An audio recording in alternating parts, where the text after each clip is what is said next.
Hello friends, आप सभी का online platform study with GK channel पर हार्दिक स्वागत है।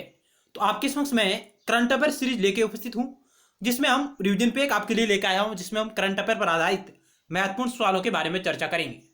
तो आइए, ये रहा पहला सवाल आपकी स्क्रीन पर और ये हमारा पार्ट 2 है। यदि आपने पहला पार्ट नहीं देखा तो आप उसे भी जरूर देखेगा, जिसका लिंक इसी वीडियो सीरीज के नीचे डिस्क्रिप्शन बॉक्स में दिया गया है। पहला सवाल आपकी स्क्रीन पर रहा ये,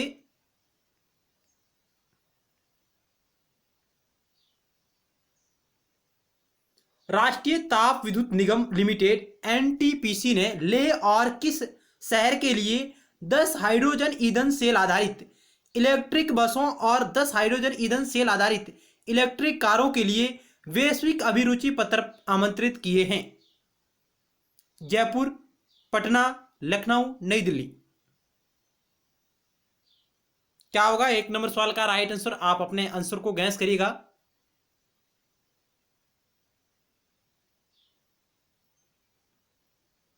इस सवाल का ऑप्शन डी राइट होगा, नई दिल्ली। यानी राष्ट्रीय ताप विद्युत निगम लिमिटेड एनटीपीसी ने लेह और नई दिल्ली शहर के लिए 10 हाइड्रोजन ईंधन सेल आधारित इलेक्ट्रिक बस और 10 हाइड्रोजन ईंधन सेल आधारित इलेक्ट्रिक कारों के लिए वैश्विक अभिरुचि पत्र आमंत्रित किए हैं। ऑप्शन डी राइट है। नेक्स्ट सवाल आपकी स्क्रीन पर रहा। आप एक्सप्लेन देख सकते हैं कि इस परियोजना के हिस्से के रूप में हाइड्रोजन के उत्पादन के लिए नवीकरणीय ऊर्जा का उपयोग तथा इसके भंडारण एवं वितरण की सुविधा भी विकसित की जाएगी। हाइड्रोजन ईंधन सेल आधारित वाहनों की खरीद से संबंधित यह परियोजना देश में अपनी तरह की पहली परियोजना है, जिसमें हरित ऊर्जा से लेकर ईंधन सेल वाहन तक संपूर्ण समाधान विकसित किया जाएगा। हाइड्रोजन से चलने वाले वाहनों को लॉन्च करने का उद्देश्य परिवहन के क्षेत्र में कार्बन उत्सर्जन को कम करना है। मित्रों, हाइड्रोजन का उपयोग क्यों किया जा रहा है? तो इसका प्रमुख उद्देश्य है परिवहन के क्षेत्र में जो कार्बन उत्सर्जन की मात्रा जो अत्यधिक है उसे कम करना। ये इसका प्रमुख उद्देश्य रहेगा। आप वीडियो को रोककर आसानी से इस स्लाइड को पढ़ सकते हैं।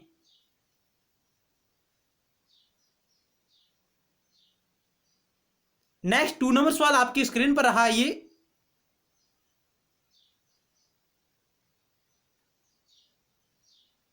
हाल ही में भारत की किस अग्रणी दोपहिया कंपनी ने यूनाइटेड किंगडम की 122 साल पुरानी मोटरसाइकिल कंपनी नार्टोन का अधिग्रहण कर लिया है? TVS, Yamaha, Bajaj, Honda. यानी भारत की वह कौन सी अग्रणी दोपहिया वाहन कंपनी है जिसने यूनाइटेड किंगडम की 122 साल पुरानी मोटरसाइकिल कंपनी नार्टोन का अधिग्रहण कर लिया है? इस सवाल का ऑप्शन ए राइट होगा, टीवीएस।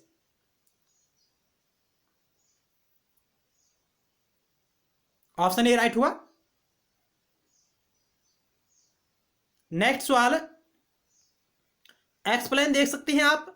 देश की बड़ी two wheeler company TVS motor ने ब्रिटेन की 122 साल पुरानी कंपनी को 153 करोड़ रुपए में खरीद लिया है। नार्टो दुनिया भर में जाने जाने वाला एक प्रतिष्ठित ब्रिटिश ब्रांड है। नार्टोन मोटरसाइकिल ब्रिटेन का एक बड़ी और फेमस बाइक बनाने वाली कंपनी है, लेकिन हाल ही के दिनों में यह कंपनी परेशानी की दौर से गुजर रही है, यानी घाटे का सामना कर रही है। इसी के चलते भारत की टू व्हीलर कंपनी टीवीएस ने इस नार्टोन कंपनी का अधिग्रहण कर लिया है। मित्रों, चलते हैं नेक्स्ट सवाल की ओर। 3 नंबर, केंद्रीय वित्त मंत्री ने 20 अप्रैल 2020 को नई दिल्ली में वीडियो कॉन्फ्रेंस के माध्यम से किस बैंक के बोर्ड ऑफ गवर्नर्स की 5वीं वार्षिक बैठक में भाग लिया? यानी केंद्रीय वित्त मंत्री ने 20 अप्रैल 2020 को नई दिल्ली में वीडियो कॉन्फ्रेंस के माध्यम से किस बैंक के बोर्ड ऑफ गवर्नर्स की 5वीं वार्षिक बैठक में भाग लिया? Option A new developed bank, option B एशियाई विकास बैंक, ऑप्शन सी विश्व bank, option D city bank. क्या होगा राइट आंसर? क्या होगा राइट आंसर? आप चयन कीजिए। ऑप्शन आपका ए राइट हुआ, new development bank, NDB.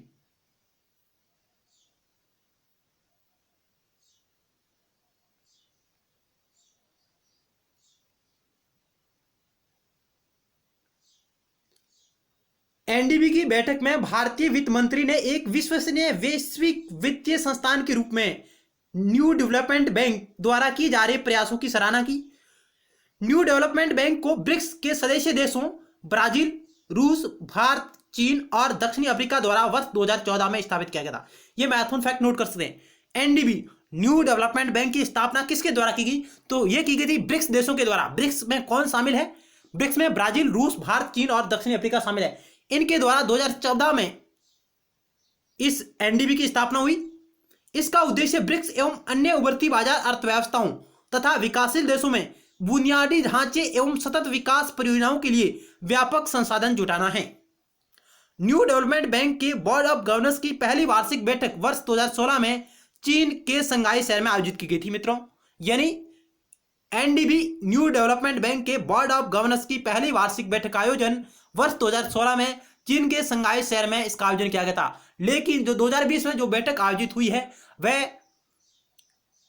Board of governors की 5वीं बैठक है, जिसमें वीडियो कॉन्फ्रेंस के माध्यम से भारत के वित्त मंत्री ने भाग लिया है।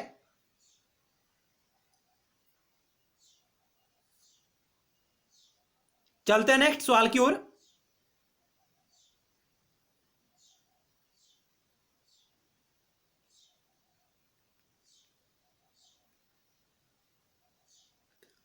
फोर नंबर सवाल, हाल ही में सीमा सड़क संगठन ने किस राज्य के ऊपरी सुबनसिरी जिले में सुबनसिरी नदी के ऊपर दापोरिजो में 430 फीट लंबे बेली पुल का उन्नयन किया है, निर्माण किया है। यानी सीमा सड़क संगठन ने किस राज्य के ऊपरी सुबनसिरी जिले में सुबनसिरी नदी के ऊपर दापोरिजो में 430 फीट लंबे बेली पुल का उन्नयन यानी निर्माण किया है? मध्य प्रदेश, अरुणाचल प्रदेश, हिमाचल प्रदेश, पंजाब। इस सवाल का ऑप्शन बी राइट होगा। अरुणाचल प्रदेश में सुबनसिरी नदी के ऊपर दापोरिजो में 430 फुट लंबे बेली पुल का उन्नयन किया है सीमा सड़क संगठन ने। BRO border road organisation.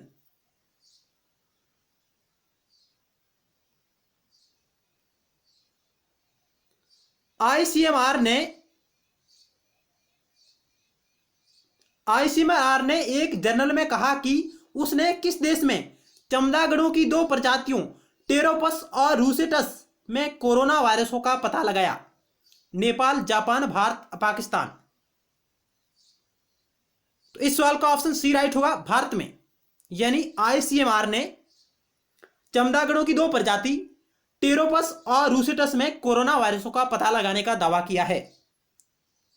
Option C right होगा। भारत में टेरोपस प्रजाति के चमगादड़ों में पहले निपा वायरस मिला था। यानी इस संदेह के हाल ही में सामने आया कि संक्रमण कोविड-19 का संबंध भी चमगादड़ों से हो सकता है, क्योंकि मित्रों भारत में पहले टेरोपस प्रजाति के चमगादड़ों में निपा वायरस देखने को मिला था और उसके बाद यह आंकलन लगाया गया कि क्यों ने हाल ही में जो कोविड-19 महामारी चल रही है इसका संबंध भी इस चमगादड़ों से हो सकता है। इसके चलते हाल ही में सामने आया कि संक्रमण कोविड-19 का संबंध भी चमगादड़ों से है। भारतीय चिकित्सा अनुसंधान परिषद आईसीएमआर का यह अध्ययन Indian journal of medical research में प्रकाशित हुआ, जिसमें उन्होंने यह दावा किया है।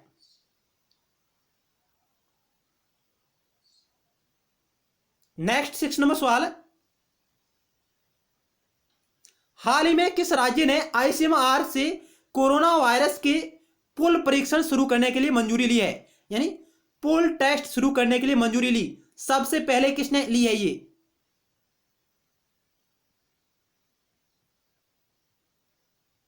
यानी हाल ही में किस राज्य ने आईसीएमआर से कोरोना वायरस के पुल टेस्ट शुरू करने के लिए मंजूरी ली? सबसे पहले बिहार, उत्तर प्रदेश, झारखंड, पंजाब। तो इस सवाल का ऑप्शन बी राइट होगा, यूपी ने। उत्तर प्रदेश ने यह सबसे पहले मंजूरी ली है और यह मंजूरी लेने वाला उत्तर प्रदेश भारत का पहला राज्य बन गया। अब आइए इसके बारे में जानकारी प्राप्त करते हैं। उत्तर प्रदेश ने भारतीय चिकित्सा अनुसंधान परिषद आईसीएमआर से कोरोना वायरस के पुल परीक्षण शुरू करने के लिए मंजूरी ली है। इसका उद्देश्य कोविड-19 के लिए परीक्षण प्रक्रिया को तेज करना। यानी पुल परीक्षण का उद्देश्य क्या है? इसका उद्देश्य परीक्षण प्रक्रिया को तेज करना है। पुल परीक्षण एक राज्य की परीक्षण क्षमता को बढ़ाता है, यानी यह राज्य की परीक्षण क्षमता को बढ़ाता है और यह विधि परीक्षण प्रक्रिया में तेजी लाएगी और परीक्षण की संख्या बढ़ाने के लिए राज्य में पुल परीक्षण किया जा रहा है उत्तर प्रदेश सरकार द्वारा। इसके साथ ही उत्तर प्रदेश पुल टेस्टिंग शुरू करने वाला पहला राज्य बन गया है भारत का, यानी उत्तर प्रदेश पुल टेस्टिंग करने वाला भारत का पहला राज्य बन गया है। नेक्स्ट 7 नंबर सवाल आपकी स्क्रीन पर है। संयुक्त राष्ट्र के श्रम निकाय के अनुसार कोरोना वायरस संकट के कारण किस देश में अनौपचारिक क्षेत्र में काम करने वाले लगभग 40 करोड़ लोग गरीबी में फंस सकते हैं? यानी संयुक्त राष्ट्र के श्रम निकाय आईएलओ ने किस देश के बारे में यह बात कही है? नेपाल, चीन, अमेरिका, भारत। ऑप्शन आपका डी राइट होगा। भारत के संदर्भ में आईएलओ ने यह बात स्पष्ट की है कि भारत में अनौपचारिक क्षेत्र में काम करने वाले लगभग 40 करोड़ लोग गरीबी में फंस सकते हैं कोविड-19 बीमारी के कारण। संयुक्त राष्ट्र के अनुसार इस साल दुनिया भर में 19.5 करोड़ लोग की पूर्णकालिक नौकरी छूट सकती है, यह यूएनओ ने आकलन लगाया है। अंतर्राष्ट्रीय श्रम संगठन ने अपनी रिपोर्ट आईएलओ निगरानी दूसरा संस्करण कोविड-19 और वैश्विक कामकाज में कोरोना वायरस संकट को दूसरे विश्व युद्ध के बाद सबसे भयानक संकट बताया है। यानी अंतर्राष्ट्रीय श्रम संगठन ने अपनी रिपोर्ट आईएलओ निगरानी के दूसरे संस्करण कोविड-19 और वैश्विक कामकाज में कोरोना वायरस संकट को द्वितीय विश्व युद्ध के बाद का दूसरा सबसे बड़ा भयानक संकट बताया है। रिपोर्ट में कहा गया है कि कोविड-19 संकट से पहले ही अनौपचारिक क्षेत्र के लाखों श्रमिक प्रभावित हो चुके हैं।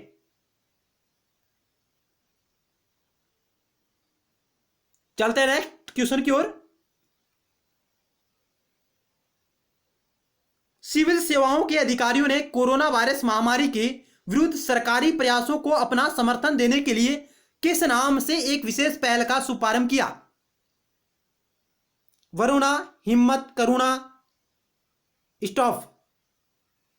सिविल सेवा के अधिकारियों ने कोरोना वायरस महामारी के विरुद्ध सरकारी प्रयासों को अपना समर्थन देने के लिए किस नाम से एक विशेष पहल का शुभारंभ किया? तो ऑप्शन सी राइट होगा, करुणा नाम से। करुणा नाम से यह पहल आरंभ की गई है।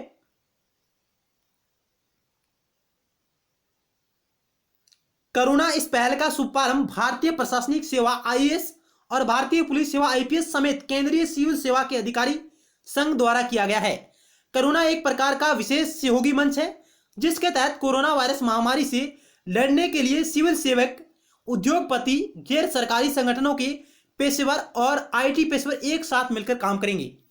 इस पहल के माध्यम से कोविड-19 से निपटने के लिए सरकार के 11 सशक्त समूह के प्रयासों को सहायता देने के लिए जिला स्तर तक फैले अधिकारियों और विशेषज्ञों के नेटवर्क का प्रयोग किया जाएगा।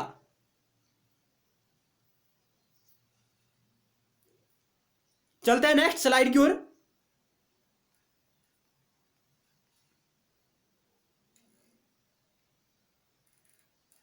नाइन नंबर सवाल आपकी स्क्रीन पर रहा। केंद्र सरकार ने किस योजना के तहत कोरोना वायरस का मुफ्त परीक्षण और उपचार प्रदान करने का निर्णय लिया है? यानी केंद्र सरकार ने किस योजना के तहत कोरोना वायरस का मुफ्त और परीक्षण और उपचार प्रदान करने का निर्णय लिया है? प्रधानमंत्री सुकन्या समृद्धि योजना, आयुष्मान भारत योजना, प्रधानमंत्री जनधन योजना, ऑपरेशन ग्रीन मिशन। तो इस सवाल का ऑप्शन बी राइट हुआ। आयुष्मान भारत योजना के तहत निःशुल्क परीक्षण और निःशुल्क उपचार किया जाएगा कोरोना वायरस का।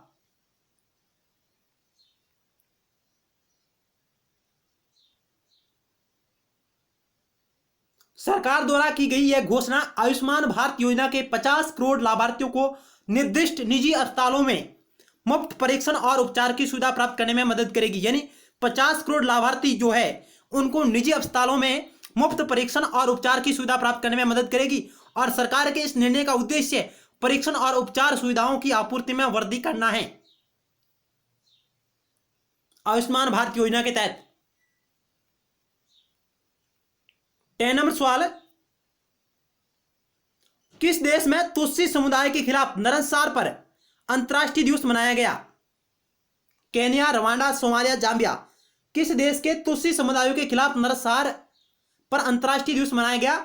ऑप्शन बी राइट होगा, रवांडा में। आइए इसके बारे में जानकारी प्राप्त करते हैं। 7 अप्रैल 2020 को संयुक्त राष्ट्र द्वारा मनाया गया है ये अंतर्राष्ट्रीय नरसार दिवस। रवांडा हर साल अप्रैल में अपने वार्षिक 100 दिनों के शो की शुरुआत करता है। रवांडा जो देश है वह हर साल 7 अप्रैल से अपने वार्षिक 100 दिनों के शो की शुरुआत करता है, जो तुत्सी अल्पसंख्यकों के खिलाफ नरसार की याद दिलाता है। रवांडा नरसार तुत्सी और हुतू समुदाय के लोगों के बीच हुआ था। यह एक जातीय संघर्ष था। करीब 100 दिनों तक चले इस नरसार में 5 लाख से लेकर 10 लाख लोग मारे गए थे मित्रों। यानी किस देश में तुत्सी समुदाय के खिलाफ नरसार पर अंतर्राष्ट्रीय दिवस मनाया जाता है? तो यह मनाया जाता है रवांडा में। और रवांडा में ये जो नरसार हुआ है तुत्सी और हुतू समुदाय के लोगों के मध्य हुआ था। यह एक प्रकार का जातीय संघर्ष था जिसमें करीब 100 दिनों तक यह संघर्ष चला था। और इसी के कारण रवांडा हर साल 100 दिनों के एक शो की घोषणा करता है 7 अप्रैल से। नेक्स्ट 11 नंबर सवाल आपकी स्क्रीन पर है। केंद्र सरकार के आदेश के अनुसार महिलाओं के जनधन खाते में 3 महीने तक हर महीने कितने रुपए की राशि में मदद दी जाएगी? बहुत ही अच्छा सवाल है कि केंद्र सरकार के आदेश के अनुसार महिलाओं के जनधन खाते में 3 महीने तक हर महीने कितने रुपए राशि आवंटित की जाएगी? 1000 रुपये, 1500 रुपये, 750 रुपये, 500 रुपये।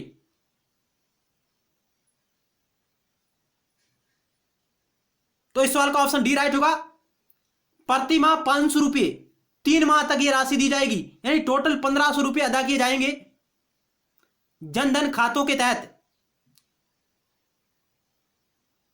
3 महीने तक प्रति 500 रुपये, 3 महीने तक टोटल 1500 रुपये दी जाएंगे जनधन खातों में,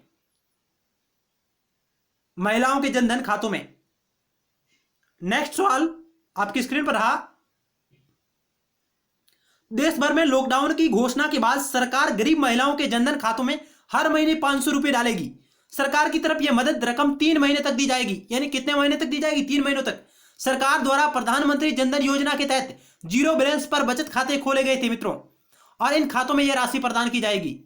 प्रधानमंत्री जनधन योजना के तहत जो जीरो बैलेंस पर खाते खोले गए थे उन खातों में यह राशि आवंटित की जाएगी। नेक्स्ट सवाल आपकी स्क्रीन पर रहा। और यह राशि प्रधानमंत्री गरीब कल्याण योजना के तहत दी जाएगी। जो ये 500 रुपये प्रति माह 3 महीने तक दिए जाएंगे जनधन खातों के माध्यम से, यह जो राशि है प्रधानमंत्री गरीब कल्याण योजना के तहत दी जा रही है। प्रधानमंत्री गरीब कल्याण योजना के तहत। 12 नंबर सवाल आपकी स्क्रीन पर रहा। केंद्र सरकार के अनुसार जम्मू कश्मीर में कितने साल से रहने वाले नागरिक डोमिसाइल के हकदार है? 10 साल, 7 साल, 15 साल और 12 साल। केंद्र सरकार के अनुसार जम्मू कश्मीर में कितने साल से रहने वाले नागरिक डोमिसाइल के हकदार है? तो ऑप्शन बी राइट होगा, 15 साल से।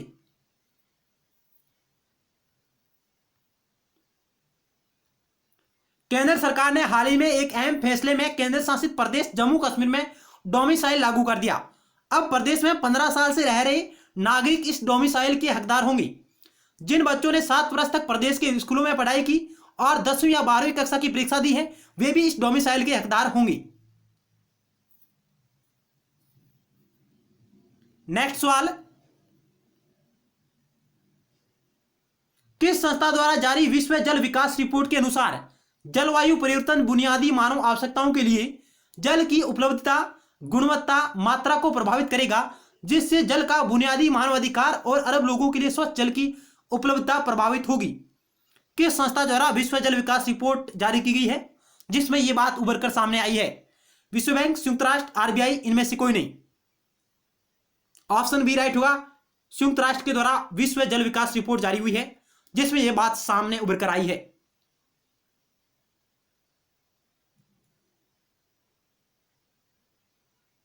नेक्स्ट सवाल। भारतीय रिजर्व बैंक यानी आरबीआई का स्थापना दिवस किस दिन मनाया जाता है? आरबीआई की स्थापना कब हुई? 10 मार्च, 1 अप्रैल, 15 जनवरी, 10 अप्रैल। ऑप्शन आपका ऑप्शन बी राइट होगा, 1 अप्रैल को। यानी आरबीआई का स्थापना दिवस 1 अप्रैल को मनाया जाता है।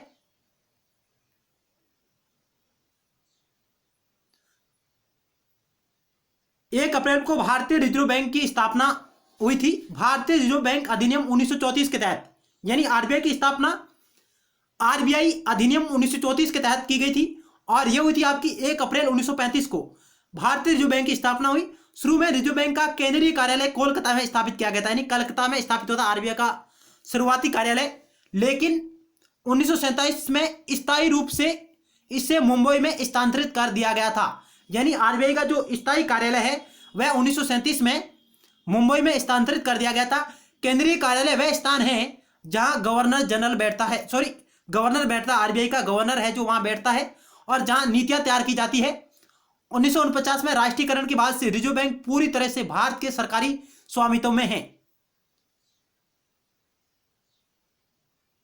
तो आज की इस चर्चा में हमने इतने ही सवालों पर चर्चा की। मिलते हैं नेक्स्ट टाइम और नए सवालों के साथ। धन्यवाद।